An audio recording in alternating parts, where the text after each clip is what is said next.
Welcome to another episode of Little Talks, your weekly dose of marketing news and insights from Littlefield Agency. Oh, we're on. Oh, wait a minute. We're on. He's ready to go. He did not even count us in. So good. Did he? No. It's like his first I love production. this music. I don't know. I get goosebumps. Well, it's yours. That's why. It's good. You know what we Not need? 80s. We might need to update it though for next year. You don't think so? No, it's great. It's us. What if we took the music and ran it through an AI music tool and made like a techno or a disco version of it, and like the different versions of it that we could use? The same basic music. I'm trying to experiment, right? We're trying to test things. Welcome back to another Little Talks with Littlefield Agency. I am Sam, and this is Roop. And you just did a wonderful job on a presentation. I got to give you credit. Oh, well, thank you very much. I hate giving you too much kudos. Well, it was the HubSpot's inbound conference download for the agency. For those that don't know, once a month, our first Wednesday of a new month, we meet as an agency at 8:15, bright-eyed and bushy-tailed. And I was here at 8. There's AI topics. You actually got here at 7:55. I was in a meeting. I saw you. I was like, wow, he's here sub 8. Pretty early. We talk anywhere. We had a lot of AI topics the last few months. Some outside the box thinking really keeps us on our toes creatively. And decided at our quarterly offsite last week that Roop and Taylor were going to give an inbound recap. And you guys did one heck of a job. Thanks. I felt we had, I think we've talked about this in podcasts. There's something like 400 pages of notes between Taylor and I. And we had 40 minutes to kind of water that down into something. So I could have gone longer. It's so funny. Roop felt frazzled and rushed. And what did you say earlier? You've says Sam. Oh, well, I felt frazzled and rushed because Taylor kept hitting the slide before I was ready. I think Taylor did a great job. Well, that's because she went to the same Littlefield School of running a presentation. He does this to me all the time when he's running a deck. Next slide, bad font, missing slide, all kinds of stuff. You know, it's entertaining. Keeps me on my toes. Well, it was so good. I sent Trent a text, a picture of you, and just actually Trent nailed his prediction when he was on our podcast last December on the idea of you really hit on personalization. You guys had some great one-liners. This was such a good presentation. We're going to turn this into a lunch and learn on a big HubSpot overview. So. Yeah. There's a lot there. Speaking of Trent, it is Trent and Kathy's 20th wedding anniversary today. Hey. Oh, 2 sound effects at once? That's the first time that's happened. That is really good. So happy anniversary to those 2 lovebirds. 20 years. Yeah, happy anniversary. 2 decades. Whew. That's big time. What were you doing 20 years ago, Sam? You don't have to answer that. I was in 5th grade. Yeah, that's what I thought. And Trent was getting married to a lovely lady. Yeah, I think I was working at Walmart corporate already. Anyway, he is he is a traveling man, but we wish you a wonderful anniversary with your wife, Miss Kathy. Are they going somewhere? I believe eventually. I know they are at some point. Okay. They've got a lot of moving pieces, but hopefully they have like a nice dinner tonight or something. Yeah. Celebrate with the kids. Yeah. But yeah, happy anniversary. Yeah, and congratulations on the first double sound effect we've ever had on the podcast. It's a big deal. It's almost as big as your 20th anniversary. Brandon recovered from not counting us in. Roop, tell us about your Friday night. Oh, wow. Yeah. So last Thursday, I guess, I was the winner at the agency of some tickets to the Tulsa Performing Arts Center's production of, it wasn't theirs, I guess, it's a production of Disney's Aladdin. It's great. I didn't even know it was in town. And my wife and I are pretty big Disney people. So yeah, it was exciting to us. It was cool to go. So I won the raffle here. I got your tickets, right? David's tickets. Okay. The big man. DGL, David Littlefield, and Marilee. And you went with them. Yeah. I didn't know that when I won the tickets. That was like a bonus that I got to hang out with David and Marilee and see Aladdin. And even bigger bonus, they're like 3 rows from the stage. Yeah. Which it's shocking. In your 12 years here, you've never been to a PAC show. I've been to a PAC show, but not Littlefield tickets. Not in the Littlefield seats, right? David's a ticket snob. Yeah, he kind of was telling me about how there used to be more, and then the kids got older, and he shrunk it down. And I got the we used to have 6. We have 4 now. Maybe we had 8 at one point. I'm not sure, but yeah. Well, good. So you had a good time? I had a blast. Always good seeing him. And it was great seeing David and Marilee. I haven't seen Marilee in quite a while. That was nice. We want to give everybody an update. Chelsea is still without child. She's officially on maternity leave now. It is very quiet at the agency. Mm-hmm. But she will keep you posted. Good job, Brandon. She's due any day. We'll keep you guys posted for the little man, the third man of their family that's coming. And we obviously wish them very well. And she is missed. I called her first day of maternity leave. I said, ready to come back to the office? Yep. She said, absolutely not. And Denny, you're in our thoughts and prayers. Denny, I texted him this morning checking in. He said he's doing great, and you are in our thoughts and prayers. Good. Is he getting to come to the event tomorrow? No. Okay. No, which is a bummer. He came last year for his first time, had a heck of a time. I'm the co-chair of the 27th annual Christ the King cigar dinner here in Tulsa. I've been sharing this for, I think this is my fourth or fifth year. It's amazing. There's completely sold out. We're at 400 gentlemen tomorrow. We actually have a few ladies of Littlefield that are going to be kind of help us gather some raffles, and it's a really cool event. It's all for the education endowment at Marquette and Christ the King, and it's one of the best steaks that you'll ever eat. It's one of the Roop's been doing this for a long time. Yeah, it's one of the annual events we looked forward to. And you missed last year because you're out of town. I missed last year, and I want to say maybe the 2 years before that. I've missed. Well, you missed 2 years before because that was the pandemic. Oh, we all missed that one. We all missed that one. Yeah. But yeah, I was out of town last year. But yeah, so we're really excited. It's a busy week, but it's a good week. Yeah, a lot going on, and those steaks are delicious. The cigars are great. It's a good night. Good cocktail. It's an outside event, and the weather looks good. 75 degrees. Yeah. The rain should be past us at that point. Hopefully, it doesn't pour tonight, and we'll have a great time. Now, Brandon's not going though. Yeah, Brandon, you want me to bring you a cigar? Yeah, do you want to bring a leftover steak? Do you want me to bring you a steak? Yeah, he'll take a steak. That's for sure. Yeah, Brandon, one of these years I'm going to have you get. Yeah, he's shaking his head. Really on point today. He's really good. You're vibing, Mr. Producer. Okay, we're going to dive in here. We have one topic, Roop. Let's talk through it because this is a kind of a continuation of this morning's session. Yeah, so one of the things that we got to hear was from Google themselves when we were at Inbound, and I don't know if people have noticed this or not, but at the top of Google search results now, there's a little bluish or greenish, depending on. I actually don't know what the difference is between the colors, but a blue or green area that will give you generative AI results. So you can search for something and get your regular organic. They're now called organic links, and above that, you have the option to get like some AI curated content. Which, by the way, is really interesting because I am an admin on our Littlefield Google account. Yeah. Because I am one, I just assumed that was because it would bring. Yeah. No. I had no idea. Yeah. It's. I've seen it in the last 3 weeks. It's new, and it has caught my attention. So I was very curious about what as someone who has to work in the world of SEO, how do I get my results in these AI area up here? So we went to this session, and Google spent some time talking about the future of SEO and where they're at right now. Which is very timely because we've actually had quite a few clients and prospective clients ask about, hey, is SEO even important anymore? It is, and I'll kind of skip to the if you only hear one thing from this, you still have to have good content. It's Absolutely. all about good content that answers a user's question or problem. Google's big takeaway, though, was they were kind of admitting, we've known for a while that search fragmentation is a thing. And what that means is that not everyone goes to a search engine to do a search. So Bing and DuckDuckGo and Google, those guys are search engines. Ask Jeeves. I think that's still out there. Yahoo, I guess. I don't know. Those are still out there, and those are primarily search engines. However, a large chunk of the population is now doing search on social platforms like TikTok or Google or even Instagram in some cases. So Taylor gave us a whole story this morning about looking up a location and sharing that location all through Instagram. She never went to Google for it, which is how my old mind would work. I need to share this where I'm at. Let me go pull up the map and text it over. She didn't do any of that. It all happened within the platform. So that's what fragmentation means. It means search is not staying within search engines any longer.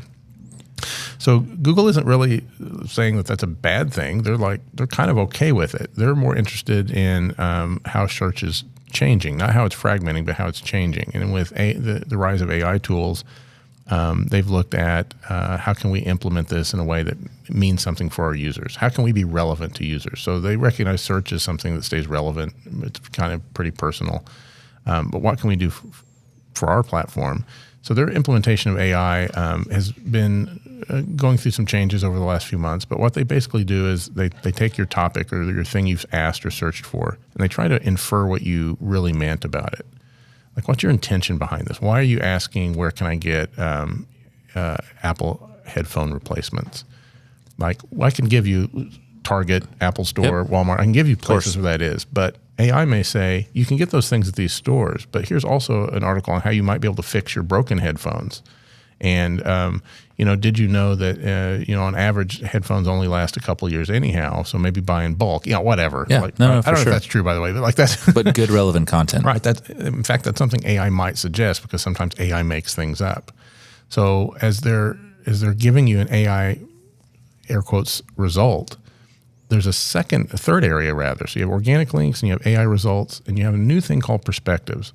Yeah, talk to us about that. Yeah, perspectives are human created content, and it's human right now because it's generally video. So it'd be maybe a TikTok or a Reel or a YouTube short. They love the YouTube shorts because they own YouTube. And that's so let's think of it like as a product walk around. Yeah. So if you say, "Hey, let's stick," I guess we'll do that. So you want to learn something about a mower or a trencher or a crane or something like this. You'll get some AI results, and I'll talk about how they decide to generate those and where that data comes from in a second. But next to that, they will pull in perspectives, and perspectives are, like I said, video testimonials from your users. So those can be people giving reviews of it. They can be doing their own walk around. They can be doing an unboxing. Highlighting that human element. Yeah. And so the idea is that you're countering a AI generated result with a human result and kind of getting the best of both worlds there. We're acknowledging this is AI generated. We're giving you something that's a little bit more human, and then below that we'll give you what you're used to, the organic links. Three new areas. The ranking order of AI, perspectives, organic. Organic, yeah. All three very important. And all different in how you show up in them. So organic is being pushed further down the page, especially on mobile. So like instantly you're like, I got to get on these AI results. Scroll. I got to get on these perspectives. No, totally. Ads still stay at the very top, I should point out. Yep. That's a good note. Even above AI right now. So how do you get into AI results? How do you get your brand or your content in there? The answer is you don't right now. What we believe, like anything else, Google only releases so much information about their algorithms and how these things work. But what we believe now and kind of know is that if you're a really high authoritative site on the internet, so like Apple's going to be the authority on Apple. So if you're asking about Apple stuff, content from apple.com is where AI is going to pull that from. That's how it works off now. Their website. Yeah, they're using that as the brain. It's kind of like the how they're going to formulate results. There may be some blogs or some other higher ranking kind of content out there, but like if you rank high already, you're going to show up in AI. I can't do anything to make you show up in AI other than just you need to have pretty already, impressive, buddy. You need I'll try. You need to have already been there. So if you're creating good content, which has been the rule for a decade now, user facing good content, keep pushing at it, getting people to come to it, enjoy it, share it, engage with it in those organic links, that's going to help you show up in AI. That's what we believe. Perspectives is a little easier, air quotes easier, to influence. That's just getting your users to be good advocates for you, good brand advocates. Go out there. It's the world we're living in. It's very important. And share their experience, their hopefully good experiences and interactions with your brand and your products or services. And the more they do that, the more those things will show up in perspectives. Yeah. So that one's kind of, you got a shot. AI right now, not so much. We're seeing how that's going to shake out. I'm sure there'll be some sort of AI ad concept at some point. Google obviously runs. Coming. Dunkin' Boston runs on Dunkin' and Google runs on ads. on the point regarding paid search, though, it's a good one because there's obviously a balance, right? From paid search to you've got AI, perspectives, organic. I mean, there's so much. It's not just Google search anymore. You say now more than ever, though, but it is a very important part to get you that number one, number two, top three position at the top of search, right? Yeah. You still want to be as high as you can be across the board. There's a thing. And you brought up intent earlier in in your presentation. One of the things that AI they try to do is it's the intent. What were you really after? And they're trying to kind of figure some things out for you. And I think they look at as search fragments, and people are using social engines to conduct search and brand research and kind of learn the discovery phase.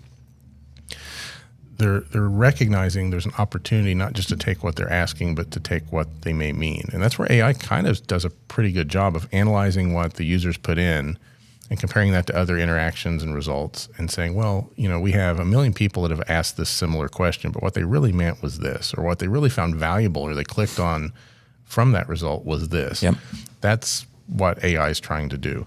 So, man, it's a long ways from like the early 2000s when you're just like, where's Target? And it's like 2 miles from you, and that's the end of it, right? Yeah. Now it's, did you mean Target? Did you know Walmart has that? Exactly. Hey, here's some people reviewing the stuff you talked about. It's not, so fragmentation, not just outside their platform, for them in the platform, there's even some fragmentation of what the user intends and the results that they can serve up to you. Well, and I think about 5 years ago, right, what we were really preaching is just internally as an agency to our B2B clients was blog posts, right? Hey, we've got 2,000 words, and there's got to be the right. And of course, content still plays a very. Still true. It's very true, but talk to us holistically, Roop, from search to website. To your point earlier about social media and people how they're searching there, there's a lot of synergies within, right? Yeah. In the sense of how there is said brand refreshing content, providing new content, providing thoughts, having that human interaction from perspectives. Like it is one big orchestra that comes together. It's your web presence. It's your presence. Thank you. We call it web presence. Yes. So you have a website, which is kind of your home base. We haven't used that word in a long time, but it really is. It's still true. Still very relevant. So your website's kind of your home base. That's where you put your thought leadership, and you're really authoritative. You own that. Yep. So that's you. But you also need to own yourself on relevant social media channels, especially LinkedIn. Sorry. Shocker. Sorry, weekly plug for LinkedIn. But you need to own yourself on social channels. You need to engage with your audience when they're talking about you on channels and platforms, in review sections. Like if you sell a product that's on Amazon and you're getting reviews there, that's you, that's your presence. So having kind of a good web presence that's active and healthy and that you have some control over matters. And you want to make sure that information is accurate and you're kind of squashing bad experiences and turning those into good ones. I love it. And still write blog posts. And I think about just everything that we do so we were talking about this earlier. We test a lot on our agency. Yeah. Because why not? Right? We've got nothing to lose in the sense of how can we do something better so we can take that to our clients. And so, I mean, you have really advocated within the last month coming back from inbound of switching things up, trying new things. And we're starting to see just in some of I think about email and how this plays in, right? And driving people to site. And I mean, it's just. Email is also part of your presence. It is part of your presence. With it, yeah. Yeah. So it's all about testing. It's all about, listening to what other people are learning and listening to your audience and what they want to hear and what they want to see. Yes. Which is authentic and real. And your audience is a human. Yeah. Right? Have fun. Yeah. Experiment, do something different. The internet should be fun. This should be fun. It really should be. And we had an opening conversation about that this morning of like, hey, the days of being dry and stale and feature driven, no. That's not going to get you. It is not the results that you want. Any gold stars. No. That's fair. That's right. No, this is great, Roop. This is, I think, very timely too. It's just here we are in Q4, and as we approach 2024, a big topic we've had lately is content strategy. And just evolving that, we've a lot. You have a lot on your plate coming up. We have a lot of meetings set up of what is this next iteration of your content strategy and how is it evolving, and how, most importantly, not only is the content strategy set, but how does it resonate with your target audience, and how are they digesting, and how will things like this continue? Exactly. Yeah. So that's why we're here, baby. That's it. That is good stuff. By the way, we'll have a POV article up on the website, I think, tomorrow, about this same topic. A little more in depth. A little more in depth. No, that's great.